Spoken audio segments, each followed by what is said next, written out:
Good morning जी, सबका स्वागत है। कुमार कहलों जी, आपका बहुत बहुत स्वागत है। तमाम दूसरे दर्शकों का भी स्वागत है। Good morning to one and all. Good morning Himachal. Morning bulletin लेकर मैं हाजिर हूं। आप पंजाब के टीवी देख रहे हैं और इस वक्त की तमाम बड़ी खबरों के साथ हम हाजिर हैं। आज कई खबरों पे नजर रहेगी। कांग्रेस की लिस्ट आने की आधिकारिक घोषणा अलका लांबा, जो उनकी मीडिया सेल की प्रभारी हैं, उन्होंने कल कर दी थी कि पिछले कल जो लिस्ट आनी थी वो नहीं आ पाई और आज 68 की 68 सीटों की लिस्ट इकट्ठे आएगी। पाठक जी, रोहित कपूर जी, कुलदीप कौंडल जी, आपका बहुत बहुत शुक्रिया। थोड़े से लोग और जुड़ जाए साथी तो मैं करूंगा जी। सुबह सुबह थोड़ा सारे अपने अपने कामों में व्यस्त होते हैं, दफ्तर जाने के लिए तैयार हो रहे होते हैं। ऐसी में हम आपको तंग करते हैं, लेकिन आप प्यार जुटाते हैं। हेटा जी, वीरेंद्र हेटा जी नमस्ते। अश ठाकुर, अश्विनी शर्मा जी नमस्कार, सबका स्वागत है। सुनील चौहान जी, आपका भी स्वागत है। आज की तमाम बड़ी खबरों के साथ हम लोग हाजिर हैं। इस तरह की खबरें हैं जो ऑफ द रिकॉर्ड वाली ज़्यादा होती हैं, जो ऑफ बीट खबरें होती हैं। सबसे बड़ी खबर है कि कल जो जनमत संग्रह बीजेपी ने करवाया एक तरह से कि किसको वोट दिया जाए किसको नहीं, मोदी के इस दाव ने प्रदेश के बीजेपी के एक सर्वे वीर की पोल खोल दी है। कैसे खोल दिया इसको बताएंगे। आज कांग्रेस वीर का भी फैसला होगा। कांग्रेस के अध्यक्ष पद के लिए 24 साल बाद वोटिंग हो रही है। 1998 में वोटिंग हुई थी, उसका भी तफसील से गए। देवभूमि पार्टी ने 7 और सीटों पर अपने प्रत्याशी घोषित किए हैं। कौन कौन है उसकी भी चर्चा करेंगे। और क्या आज कांग्रेस के लाडले कांग्रेस छोड़ देंगे, इस पर भी चर्चा करेंगे। बहुत बहुत शुक्रिया। बीजेपी के चुनाव समिति की आज बैठक हो रही है दिल्ली में।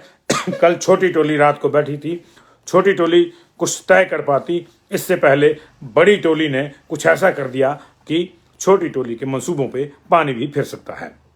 दरअसल कल हमने आपको बताया था, आपके ध्यान में खबर होगी कि कल अचानक एक तरह से जनमत संग्रह वाला स्टाइल में बीजेपी ने मंडल के अध्यक्षों से और मंडल के दूसरे पदाधिकारियों से वोट डलवाए थे अपनी अपनी कंस्टिट्यूंसी की पसंद को लेकर। पहली, दूसरी, तीसरी, चौथी, पांचवी पसंद जाहिर करने के लिए एक चिट दी गई थी, उसमें सीरियल वाइज नाम लिखो।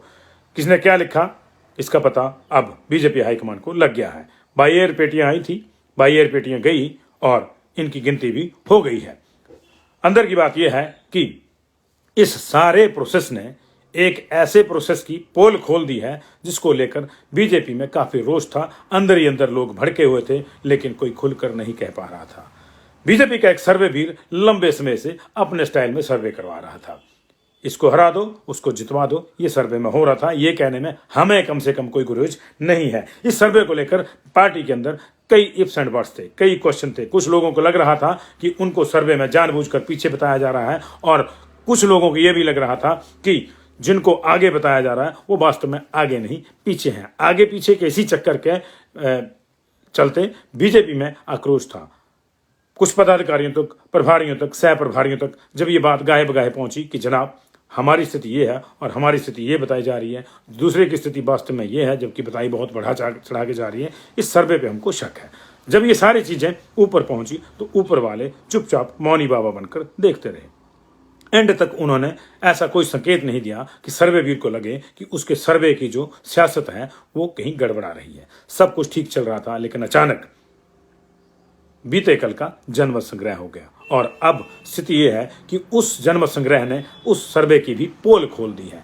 कई ऐसे इलाके, कई ऐसे विधानसभा क्षेत्रों में हकीकत सामने आई है कि सर्वे में कुछ और लिखा गया था और वहां का मंडल, उसके पदाधिकारी बाकी जो हैं कुछ और चाह रहे हैं। ये अपने आप में बड़ी दिलचस्प बात है। कुछ मंत्रियों को रिपोर्ट कार्ड उस सर्वे में बहुत ही जीरो बताए गए थे और जब कल मतदान हुआ, जिसको आप जनमत संग्रह का कह रहे हैं, जनमत संग्रह for ticket, referendum for ticket, उसमें उन मंत्रियों के पक्ष में एक लैंडस्लाइडिंग पोलिंग हुई है।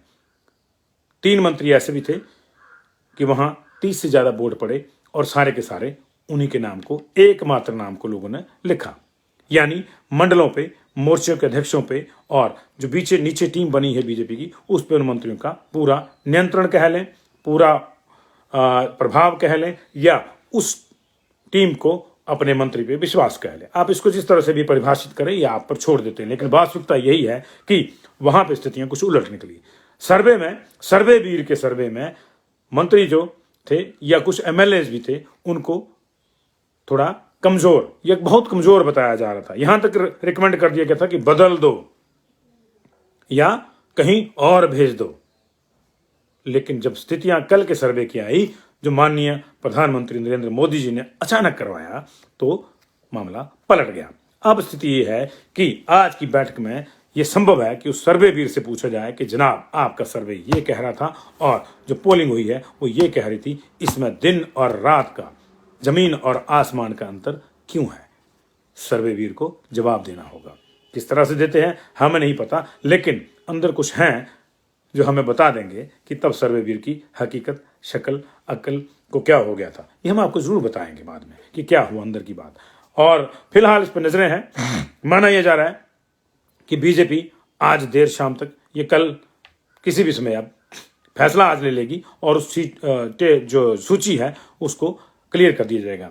कोशिश इस बात पे हो रही है इस बार कि सारी सीटें इकट्ठी कर दी जाएं, पहले 30, फिर 30 और फिर जो बड़ी बच जाएंगी 8, 7, 8, उनको लास्ट मोमेंट पता। लेकिन एक तो छुट्टियां हैं बीच में नॉमिनेशन के दौरान, और दूसरा समय कम है और लोगों को मुहूर्त की भी चिंता रहती है। ऐसे कुछ बहुत से लोग थे जिन्होंने कहा था कि मुहूर्त ना निकल जाए, जी देख लेना, मुहूर्त हमने निकलवाया है, टिकट हमको लगता है कि मिलेगी, तो अगर आपने हमको देनी है तो मुहूर्त का भी ख्याल रखिएगा। तो तमाम चीज़ों का ख्याल रखते हुए वो सूची आ जाएगी। कांग्रेस की सूची भी आज ही आ जाएगी।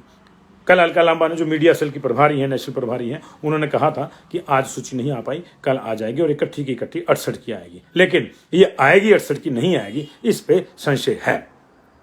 संशय क्यों है? क्योंकि आज पार्टी के कुछ लाडलों ने पार्टी छोड़ने का कार्यक्रम बना लिया था। बकायदा 3 बड़े पदाधिकारियों ने, एक युवा मोर्चा के अध्यक्ष, युवा मोर्चा के कार्यकारी अध्यक्ष और युवा मोर्चा के एक और बड़े पदाधिकारी ने प्रेस कॉन्फ्रेंस शिमला में बुलाई थी और यह माना जा रहा था कि उसमें वो अपने हजारों नहीं तो सैकड़ों, सैकड़ों नहीं तो दर्जनों समर्थकों के साथ, जो पदाधिकारी ही होंगे, कांग्रेस को अलविदा कह देंगे। लेकिन देर रात कुछ चक्कर चलते हैं, सियासत के चक्कर रात को ही चलते हैं, रात को ही चलते हैं।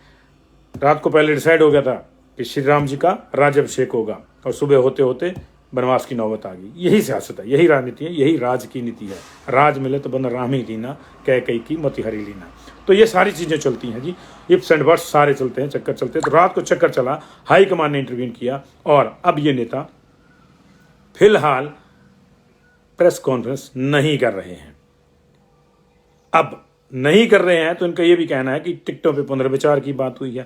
अब पुनर्विचार की बात हुई है तो आज लिस्ट 68 की कैसे आ जाएगी, ये अलका लांबा जी जाने या कांग्रेस जाने। जब आ जाएगी तो अच्छी बात है, नहीं आएगी तो जितने की आएगी उतने की हम बता देंगे, और नहीं भी आएगी तब भी पता चल जाएगा कि नहीं आएगी। तो ये हिमाचल कांग्रेस की स्थितियां हैं। वैसे जश्न भी शुरू हो गया है। देर रात दिल्ली से कांग्रेस के महासचिव रजनीश किमटा जब सोलन पहुंचे तो उनका स्वागत सोलन में हुआ, क्योंकि वो टिकट लेकर आ गए थे। ये कन्फर्म हो गया।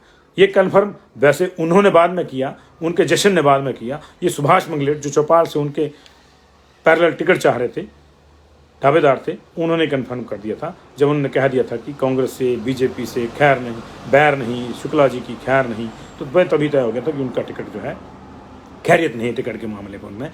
तो उन्होंने और ये भी कहा था कि मैं चुनाव लड़ने आ ही रहा हूँ। तो उसके बाद जब रजनीश किमटा आए तो उनका स्वागत हुआ। तो जश्न भी शुरू हो गए हैं, टिकटें भी डिक्लेयर नहीं हुई हैं।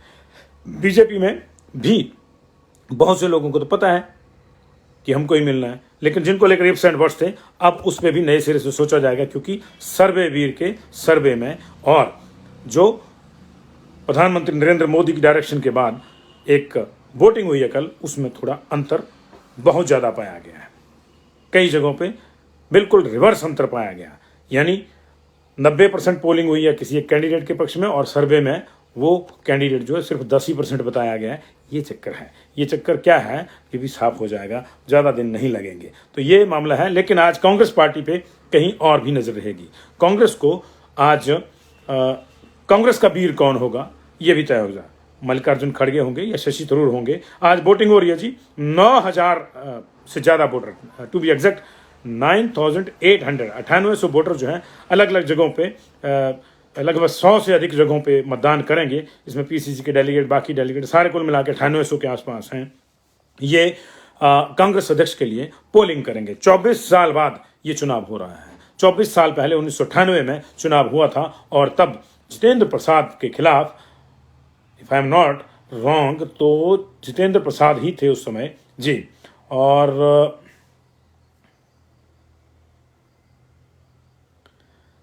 उनके सोनिया गांधी और जितेंद्र प्रसाद के बीच में मुकाबला हुआ था। तो 24 साल बाद ये मुकाबला हो रहा है और सुबह 10 बजे ये वोटिंग होगी। 19 तारीख को इसके नतीजे आएंगे, परसों।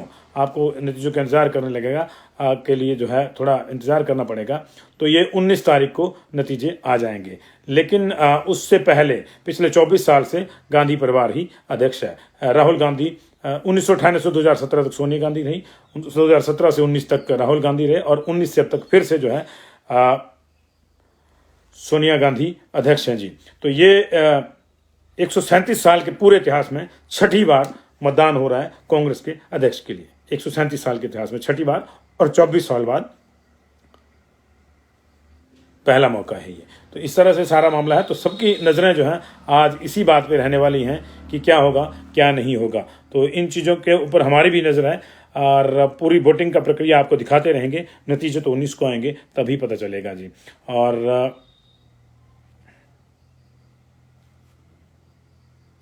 बात अब करते हैं देवभूमि पार्टी की। हिमाचल प्रदेश में आप बीजेपी, कांग्रेस की टिकटों की और आम आदमी पार्टी की टिकटों की जो है वो वेट कर रहे होंगे कि किसको मिलती है किसको नहीं मिलती है। लेकिन इसी बीच में जिसकी कम चर्चा थी उसने सबसे पहले अपने टिकट घोषित किए थे। 9 पहले किए थे, 7 और कर दिए। 16 टिकट घोषित हो गए राष्ट्रीय देवभूमि पार्टी के। कलदेरा में रोमित ठाकुर ने 7 विधानसभा क्षेत्रों में और उम्मीदवार जो है घोषित किए। भटियात से नरेंद्र पंडित, जोगिंद्रनगर से कमलकांत, सरकाघाट से कैलाशचंद, गगरेट से विनोद कुमार, बिलासपुर से पूजा पाल और अर्की से जयदेव सिंह तथा कसौली से राजीव कुमार कौंडल को पार्टी का टिकट दिया गया है। 68 की 68 विधानसभा सीटों पर इन्होंने चुनाव लड़ना है और बाकी जो है 20 अक्टूबर तक इन्होंने कहा है कि अगले 2 दिन में वो भी घोषित कर देंगे, 2-3 दिन में घोषित करेंगे। मैं फिर से दोहराता हूँ, 7 नए टिकट राष्ट्रीय देवभूमि पार्टी ने घोषित किए हैं। इसमें भटियात से नरेंद्र पंडित, डलहौजी से अशोक बकारिया को पहले कर दिया था, चुरा से भी कर दिया था, वो भी मैं आपको बताता हूँ। तो भटियात से नरेंद्र पंडित, जोगिंद्रनगर से कमलकांत, सरकाघाट से कैलाशचंद, गगरेट से विनोद कुमार, बिलासपुर से पूजा पाल, अर्की से जयदेव सिंह और कसौली से राजीव कुमार कौंडल को पार्टी का टिकट दिया गया है। ये 7 टिकट जो हैं ये कल घोषित हुए हैं जी। और इसके अलावा जो पहले 9 टिकट थे उसमें चुरा से नरसिंह, डलहौजी से अशोक कुमार बकेरिया, फतेहपुर से बलवान सिंह पठानिया, सुंदरनगर से मनीष ठाकुर, मंडी से संजय कुमार, घुमारवीं से योगेश ठाकुर, श्री नैना देवी जी से जगदीप कुमार, नालागढ़ से जगदीश चंद्र और पच्छाद से सुशील कुमार भृगु को टिकट दिया था। तो ये 16 टिकटों की जो सूची है अब तक ये जारी कर चुके हैं राष्ट्रीय देवभूमि पार्टी वाले। और 4 टिकटों की आम आदमी पार्टी ने भी कर दी है घोषणा। बाकी कह रहे हैं कि हम इकट्ठे ही करेंगे, बीजेपी कांग्रेस जिस पे आपकी नज़र है। लेकिन जो सर्वे की हम बात कर रहे थे मोदी जी के सर्वे की, उसमें एक चीज़ और भी आई है कि अगर मंडलों के कहने पर ही